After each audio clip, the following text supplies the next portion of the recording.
लेकिन मैं आपको दिखाऊंगा कि हकों की लड़ाई कैसे लड़ी जाती है पार्लियामेंट में। आप मेरी बात को याद रखना। और जब चंद्रशेखर आजाद खड़े होकर नगीना के लिए बोलेगा पार्लियामेंट में, मैं लिख के देता हूं कि आप सुनते सुनते अपने घरों पे लिख दोगे कि ये चंद्रशेखर आजाद का घर है। मेरी बात को आप याद रखना। इतनी जबरदस्त लड़ाई होगी, लेकिन अपने दिलों को पक्का रखना। वो बहुत घड़ियालू आंसू बहेंगे, बहुत बड़ी बड़ी बातें करेंगे, पल्ला पसारेंगे आपके आगे। क्यों 79 सीटों पे लड़ो ना जाके, इसी एक सीट पे चंद्रशेखर आजाद को रोकना चाहते हो बस। आप ईमानदार से बताओ, क्या मेरे अलावा मुझसे मजबूत प्रत्याशी है सीट पे? तो फिर क्यों उन्होंने अपने अपने लोग भेजे? क्योंकि उनको आपसे मतलब नहीं है और वो जानते कि वो वफादार है। एहसान भाई खड़े हो गवाही देते, मैं गवाही देता आपको। ये आसमान मेरी गवाही है कि मैं मरता मर सकता हूं, लेकिन भारतीय जनता पार्टी किसी भी तरह की मदद नहीं कर सकता। मेरी बात पे आप याद रखें। इस तरह से गांव-गांव में दलित, पिछड़े, किसान समाज के लोगों ने मोर्चा ले लिया। आज गुर्जर समाज के लोगों ने पूरी पंचायत करके अपनी समर्थन दिया हमें सिहोरा के पास में। इससे पहले जाट समाज के लोगों ने समर्थन दिया, किसान समाज के लोगों ने समर्थन दिया, सिख समाज के लोगों ने समर्थन दिया, पाल समाज के लोगों ने समर्थन दिया और इंजीनियर मोहज्जम यहां गवाह हैं। इनके यहां पर वाल्मीकि समाज ने कम से कम 5-7 हजार लोगों ने इकट्ठा होकर, पूरे जिले के लोगों ने इकट्ठा होकर समर्थन दिया। प्रजापति समाज ने समर्थन दिया, पाल समाज ने समर्थन दिया। अभी सैनी समाज के लोग समय मांग रहे हैं कि हमें भी दे दो, हम पीछे क्यों रहे। तो मैं ये कह रहा हूं, सब लोगों ने मन बना लिया कि भाई हम पे पहली बार मजबूत कैंडिडेट आ गया। अब तो जिसको वोट दिया मजबूरी में दिया, झंडों की वजह से दिया, वो वोट लेके 5 साल हमारी बस्ती में दिया। अब हम पे मजबूत आवाज है। अब हम सब मिलके चंद्रशेखर आजाद का साथ देंगे। और मैं तो धन्यवाद करता हूं भाई रईस साहब, हमारे इंजीनियर मनोहर लाल जी, भाई आरिफ साहब, इंजीनियर मोहज्जम साहब, अतीक भाई, परवेज भाई, नावेद भाई, गौर इकबाल भाई, तमाम हमारे साथी और कारी अकरम साहब, दानिश प्रधान जी और हमारे यहाँ की जिले की टीम, विधानसभा की टीम, भाई ललित जी, तमाम साथियों का मैं धन्यवाद करता हूं। उन्होंने इतनी मेहनत की और जो एक भाईचारा आपने बनाया, ये भाईचारा एक इनकलाब लिखेगा। यहां नहीं, मेरी बात को याद रखना, पूरे उत्तर प्रदेश में इनकलाब लिखेगा। मेरी बात को आप याद रखना। अपने आप को कमजोर मत मानो, 20-22% वोट वालों, अपने आप को कमजोर मत मानो, लोगों की दरिया बिछाना बंद करो। आप हैसियत वाले हो, आपके वोट से बहुत विधायक MP बन गए हैं। ये दलित, पिछड़े, मुसलमान इकट्ठा हो जाए तो देश का निजाम बदल दे। आप तो उत्तर प्रदेश की बात करो, देश का निजाम बदल दे। आप पे हिस्सेदारी हमारी पार्टी का संविधान एहसान भाई ने बनवाया, वो उस पार्टी में बराबर के हिस्सेदार है। आप चेक करके देखना, जिसकी इतनी संख्या भारी, उसकी इतनी हिस्सेदारी के आधार पर हमने बनाया है। पदों में भी, पार्टी में भी, कोर कमेटी में भी, सब जगह हमारी पॉलिसी भी हम लोग मिलकर बैठ के बनाते हैं। अभी तो पहला चुनाव हम लोग लड़ रहे हैं आपके यहाँ। इस पहले चुनाव के बाद हम दिखाएंगे काम कैसे होता है, लड़ाई कैसे लड़ी जाती है। जो अधिकारी कर्मचारी आपकी बात नहीं सुनेंगे, उनको संविधान के आधार पर किस तरह से उनको सबक सिखाना, ये हम जानते हैं। और आपके क्षेत्रों में किस तरह काम करवाना, ये भी हम जानते हैं। हम तो अपने काम से और प्यार पैदा करेंगे। अभी तक तो मैंने 11 साल से आपकी लड़ाई लड़ी और जितने मुकदमे मेरे ऊपर हैं, ये भी गजब की बात है रईस भाई, पूरे देश के सबसे फ्रंट पेज पे छपा सारे अखबारों में कि भारत में अगर सबसे ज्यादा मुकदमे किसी पे है जिसने पर्चा भरा, वो चंद्रशेखर आजाद है। एक भी मुकदमा मेरा अपना नहीं है। जो लोग मेरे खिलाफ झूठी साजिशें कर रहे हैं, उनको ये साजिशें करके लगता है कि मुझे रोक देंगे। उन्होंने तो रोकने के बहुत प्रयास किए। मैं तो 2-3 बार मौत से निकल के आया। मुझे जेल में जहर दे दिया, मुख्तार भाई नहीं बच पाए, लेकिन मैं 8 दिन तक पड़ा रहा, लेकिन बच गया। मुझे NRC में इतना मारा, जब मैं जमा मस्जिद पर गया लड़ने के लिए, जिन नेताओं को आपने वोट देकर ताकत दी, वो घर में घुसे बैठे थे। जिनके आपने दरिया बिछाई, जिनको आपने कंधों बिठाया, जिनके लिए आप सुबह शाम लड़े, वो घर में बैठे थे जब मैं लड़ रहा था वहां NRC में। मुझे उठा के जेल में बंद कर दिया। मेरे शरीर में इतनी हड्डियां नहीं, से ज्यादा लाठियां मारी मुझे। मेरी रीढ़ की हड्डी में इतना गैप, मेरे नखून खींच ले गए, मेरे दांत तोड़ दिए गए। मैंने खूब जुल्म सहा, लेकिन मैं डरा नहीं। बाहर निकल के फिर लड़ने लगा। मौलाना करीम सिद्दीकी को जब अपमानित किया, जेल बंद कर दिया, कोई बोलने वाला था, उनकी लड़ाई लड़ी। जब निजामुद्दीन मरकज को, तबलीगी जमात के लोगों को उठा के बंद कर दिया, उनकी लड़ाई लड़ी, उनको छुड़वाता फिरा। कोरोना काल में जब किसी को छू नहीं रहा था, जब मौलाना साद के साथ जुल्म हुआ, जब नासिर जुनैद के साथ पीट के हरियाणा लाकर राजस्थान से लाकर हरियाणा मार दिया। यहाँ सलमान के साथ सुलेमान को नेटोर में गोली मारी। नासिर को, जुनैद को, अखलाक को, अल्ताफ को कासगंज में मार दिया।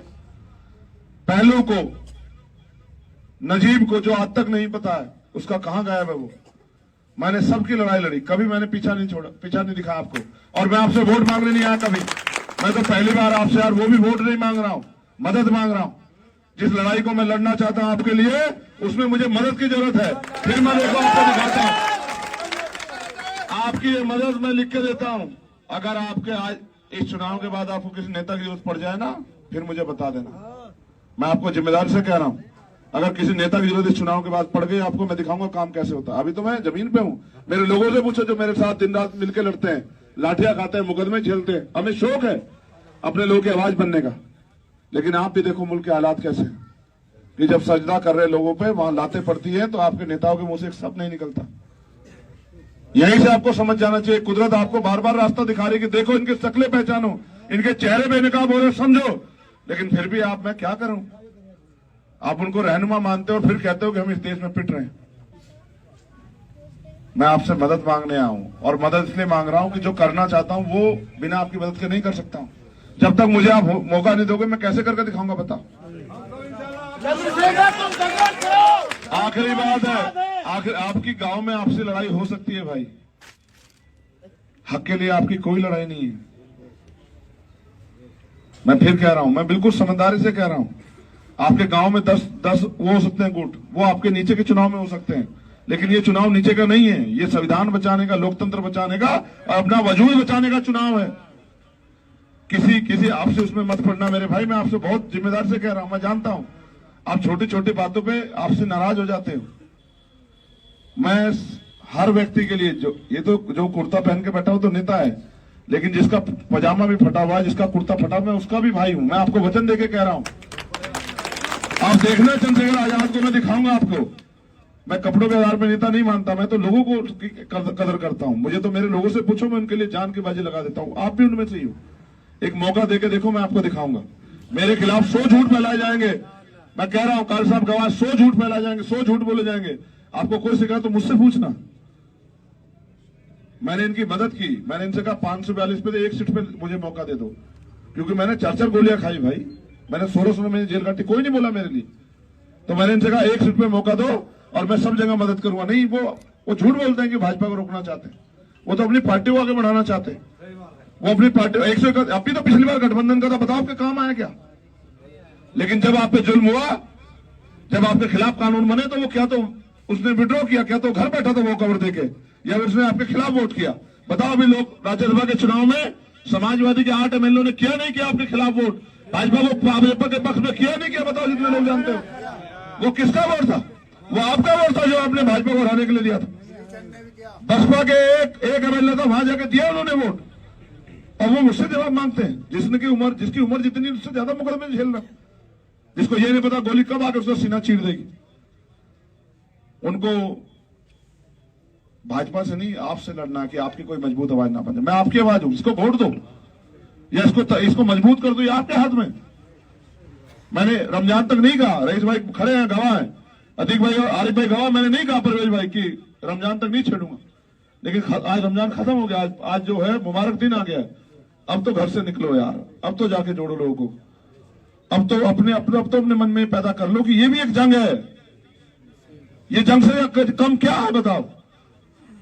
जब हम अपने मुल्क में 2 दर्जे के नागरिक बना दिए जा रहे हैं और हमारी सुनवाई भी कहीं नहीं हो रही है। जिस चीज पे चाहे ताकतवर आदमी उंगली धर के कह देता कि ये हमारी है, और कोर्ट भी कह देता है इनकी है, इससे ज्यादा क्या चाहते हो? मैं बहुत समझदारी से समझा रहा हूं, मैं दोबारा नहीं कह सकता हूं, मैं नहीं आ पाऊंगा दोबारा। मुझसे जिद मत करना कि उनके घर आके मेरे घर आ जाओ, ये मत करना मुझसे, क्योंकि ये वो दौर नहीं है। चुनाव के बाद आप मुझसे कहना कि चलो उस एक घर में चलो, मैं जाऊंगा, लेकिन मैं आपको दिखाऊंगा कि हकों की लड़ाई कैसे लड़ी जाती है पार्लियामेंट में। आप मेरी बात को याद रखना। और जब चंद्रशेखर आजाद खड़े होकर नगीना के लिए बोलेगा पार्लियामेंट में, मैं लिख के देता हूं कि आप सुनते सुनते अपने घरों पे लिख दोगे कि ये चंद्रशेखर आजाद का घर है। मेरी बात को आप याद रखना। इतनी जबरदस्त लड़ाई होगी, लेकिन अपने दिलों को पक्का रखना। वो बहुत घड़ियालू आंसू बहेंगे, बहुत बड़ी बड़ी बातें करेंगे, पल्ला पसारेंगे आपके आगे। क्यों? 79 सीटों पर लड़ो ना जाके, इसी एक सीट पर चंद्रशेखर आजाद को रोकना चाहते हो बस। आप ईमानदार से बताओ, क्या मेरे अलावा मुझसे मजबूत प्रत्याशी है सीट पे? तो फिर क्यों उन्होंने अपने अपने लोग भेजे? क्योंकि उनको आपसे मतलब नहीं है और वो जानते कि वफादार है। एहसान भाई खड़े हो गवाही देते, मैं गवाही देता आपको। ये आसमान मेरी गवाही है कि मैं मरता मर सकता हूं, लेकिन भारतीय जनता पार्टी किसी भी तरह की मदद नहीं कर सकता। मेरी बात से आगे आप ये चंद्रशेखर आजाद एक प्राइमरी स्कूल के मास्टर का बेटा है, आदमी के वकार भी समझता, आदमी की हैसियत भी समझता, आदमी की इज्जत भी करता है। और क्योंकि मैं शुरुआत नए दौर में हूं, मैं नगीना के लोगों को सर माथे रखूंगा, आपका एहसान पूरी जिंदगी उतारूंगा। मेरी बात को आप याद रखें।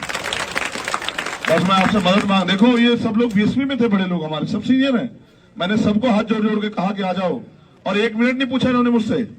इन्होंने कहा नहीं, मैं हम समझते हैं इस समय क्या हालात है और जरूरत है देश को आप जैसे नौजवान नेता की।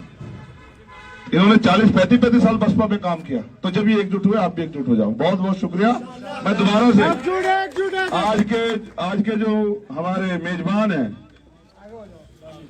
मेरे प्यारे भाई दानिश, मैं आपकी इस मोहब्बत के लिए आपका शुक्रिया अदा करता हूँ। जाकिर भाई आ जाओ, कोतवाली में प्रोग्राम है, आ जाओ मेरे भाई, जल्दी आ जाओ भाई। मैं तो अकबराबाद पहले आया था, कार्यक्रम मुझे मिले थे और मैंने उस दिन ही कार्यक्रम से कहा था। मैं तो आज भी जब भी दर्ज जाता हूं तो सोचता रहता हूं अकबराबाद कब मुझे बुलाए। आज आपने बुलाया, मैं आ गया। लेकिन आपको मैं फिर कह रहा हूं, हमेशा आपके साथ रहूंगा, आपकी आवाज बनकर रहूंगा। बस आप इस लड़ाई मेरी मदद कराना। बहुत बहुत धन्यवाद। जय भीम, जय भारत, जय संविधान। आदाब, नमस्कार, सत श्री अकाल।